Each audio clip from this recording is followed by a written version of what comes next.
Welcome to Dev current affairs. आज है 14 दिसंबर 2020 और 14 दिसंबर 2020 से रिलेटेड जितने भी करंट अफेयर्स के क्वेश्चंस बनते हैं सारे हम इस वीडियो में डिस्कस करेंगे और हर क्वेश्चंस के बारे में डिटेल से पढ़ेंगे। तो चलिए शुरू करते हैं। क्वेश्चन नंबर 1, हाल ही में किस राज्य ने सर्वे ऑफ इंडिया के साथ समझौता किया है? तो किस राज्य ने किया है? आंध्र प्रदेश, हरियाणा, राजस्थान या इनमें से कोई नहीं? तो इसका राइट आंसर क्या होगा? आंध्र प्रदेश राज्य सरकार ने सर्वे ऑफ इंडिया के साथ समझौता किया है। आंध्र प्रदेश सरकार ने सर्वे ऑफ इंडिया के साथ समझौता होने का ऐलान किया है। वाईएसआर जगन्ना शाश्वत भू हक्कु भू रक्षा कार्यक्रम के तहत मुख्यमंत्री वाईएस जगनमोहन रेड्डी की मौजूदगी में सर्वे ऑफ इंडिया के साथ एमओयू पर साइन किया गया है। अब बात आती है आंध्र प्रदेश की, तो ये मैप में देखिए आप आंध्र प्रदेश के मुख्यमंत्री हैं वाईएस जगनमोहन रेड्डी और आंध्र प्रदेश के गवर्नर हैं विश्वभूषण हरिश्चंद्र। आंध्र प्रदेश में 3 राजधानियां बनाने की योजना को आकार देने से संबंधित है।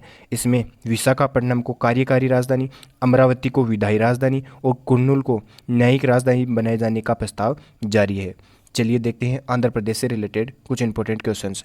विद्या कनुका योजना की शुरुआत भी आंध्र प्रदेश में की गई और जगन्नाथ विद्या कनुका योजना भी आंध्र प्रदेश में शुरू की गई है। तो ये इतने इंपॉर्टेंट क्वेश्चंस हैं आंध्र प्रदेश से रिलेटेड। चलिए देखते हैं नेक्स्ट क्वेश्चन।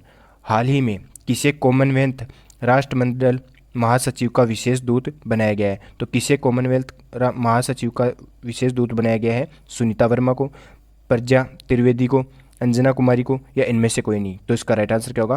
प्रज्ञा त्रिवेदी को। ये है प्रज्ञा त्रिवेदी।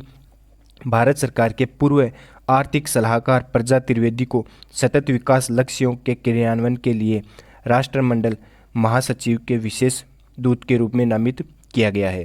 चलिए देखते हैं नेक्स्ट क्वेश्चन। हाल ही में किसे टाइम पत्रिका ने business person of the year नामित किया है? तो किसे नामित किया है? एरिका युआन, अमिताभ बच्चन, राजीव कुमार या इनमें से कोई नहीं? तो इसका राइट आंसर क्या होगा? एरिका युआन को। ये है एरिका युआन, जिसे कॉन्फ्रेंसिंग प्लेटफॉर्म जूम के सीईओ हैं। ये एरिका युआन को टाइम के business person of the year के रूप में नामित किया गया है। और इनके अलावा दक्षिण कोरियाई बॉय बैंड बीटीएस को एंटरटेनमेंट ऑफ द ईयर नामित किया है टाइम्स ने। अमेरिका के बास्केटबॉल खिलाड़ी लेब्रॉन जेम्स को एथलीट ऑफ द ईयर नामित किया है टाइम पत्रिका ने। तो टाइम पत्रिका ने अभी पर्सन ऑफ द ईयर किसे नामित किया है? एरिका युआन को। चलिए देखते हैं नेक्स्ट क्वेश्चन। हाल ही में केंद्र सरकार ने देश भर में कितने खेलो इंडिया केंद्र खोलने की घोषणा की है? तो कितने खेलो इंडिया केंद्र खोलने की घोषणा की है? 500, 700, 1000 या इनमें से कोई नहीं? तो इसका राइट आंसर क्या होगा? 1000 खेलो इंडिया केंद्र खोलने की घोषणा की है केंद्र सरकार ने। केंद्रीय मंत्री कौन है? केंद्रीय मंत्री हैं किरण रिजिजू ने देश भर में खिलाड़ियों की मदद के लिए जिला स्तर पर 1000 खेलो इंडिया केंद्र स्थापित करेंगे। इन केंद्रों का संचालन या तो पूर्व चैंपियन या फिर कोई कोच करेगा। चलिए देखते हैं नेक्स्ट क्वेश्चन। हाल ही में महिलाओं और बच्चों के खिलाफ अपराधों पर अंकुश लगाने के लिए किस राज्य के मंत्रिमंडल ने शक्ति कानून के प्रस्ताव को मंजूरी प्रदान की है? तो किस राज्य के मंत्रिमंडल ने शक्ति कानून के प्रस्ताव को मंजूरी प्रदान की है? हरियाणा, राजस्थान, महाराष्ट्र या इनमें से कोई नहीं? तो इसका राइट आंसर क्या होगा? महाराष्ट्र राज्य के मंत्रिमंडल ने शक्ति कानून के प्रस्ताव को मंजूरी प्रदान की है। अब बात आती है महाराष्ट्र की, तो ये मैप में देखिए आप महाराष्ट्र की राजधानी है मुंबई। महाराष्ट्र के मुख्यमंत्री हैं उद्धव ठाकरे और महाराष्ट्र के वर्तमान में गवर्नर हैं भगत सिंह कोश्यारी। मुख्य हाई कोर्ट के न्यायाधीश की बात करें तो दीपंकर दत्ता है मुंबई हाई कोर्ट के न्यायाधीश। महत्वपूर्ण तथ्य और देखते हैं महाराष्ट्र से रिलेटेड जो एग्जाम में अधिकतर पूछे जाते हैं। मेरा परिवार मेरी जिम्मेदारी अभियान की शुरुआत भी महाराष्ट्र सरकार द्वारा शुरू की गई। खुले में विक्रय धूम्रपान उत्पादों की बिक्री पर पूर्णतया प्रतिबंध भी महाराष्ट्र सरकार द्वारा लगाया गया है और मास्क की कीमत को सीमित करने वाला राज्य भी महाराष्ट्र ही बना है। और इतने इंपॉर्टेंट क्वेश्चन हैं महाराष्ट्र से रिलेटेड। चलिए देखते हैं नेक्स्ट क्वेश्चन। हाल ही में विश्व आर्थिक मंच ने वर्ष 2021 का वार्षिक सम्मेलन किस देश में आयोजित करने की घोषणा की है? तो किस देश में आयोजित करने की घोषणा की है? भारत, सिंगापुर, रूस या इनमें से कोई नहीं? तो इसका राइट आंसर क्या होगा? विश्व आर्थिक मंच ने सिंगापुर में वर्ष 2021 का वार्षिक सम्मेलन आयोजित करने की घोषणा की है। विश्व आर्थिक मंच वर्ल्ड इकोनॉमिक फोरम ने अपनी वर्ष 2021 की वार्षिक बैठक सिंगापुर में आयोजित करने का फैसला किया है।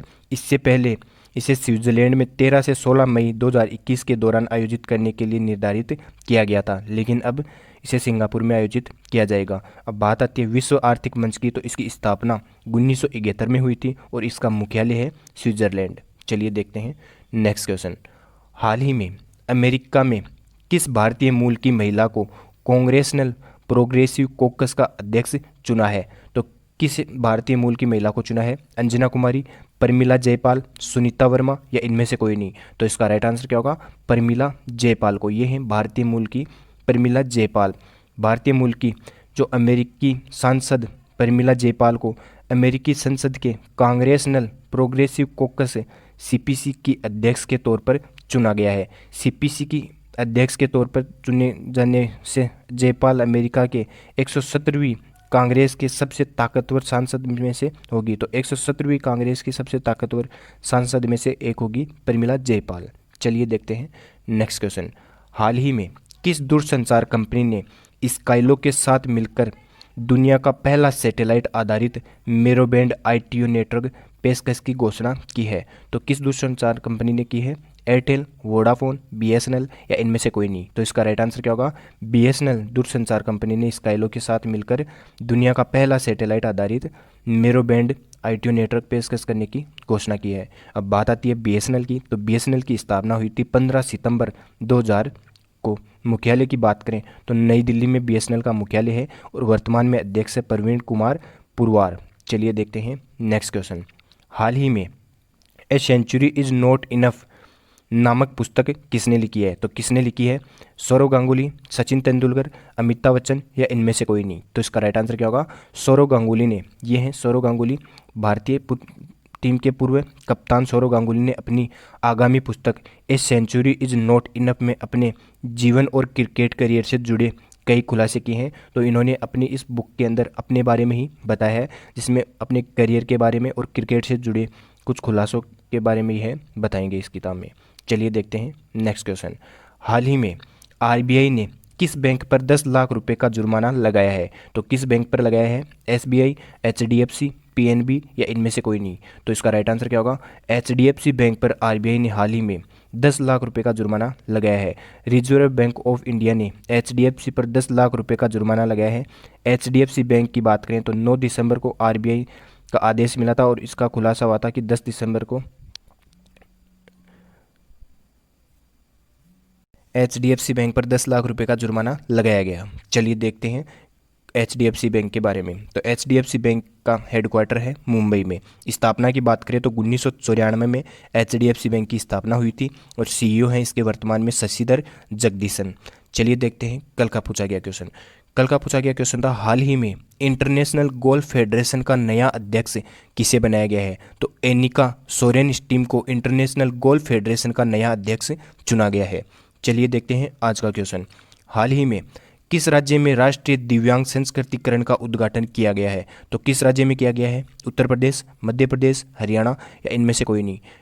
तो इसका राइट आंसर आप कमेंट बॉक्स में देना। अगर ये वीडियो आपको ज़रा सा भी हेल्पफुल लगे तो इसे लाइक करना, सब्सक्राइब करना। धन्यवाद।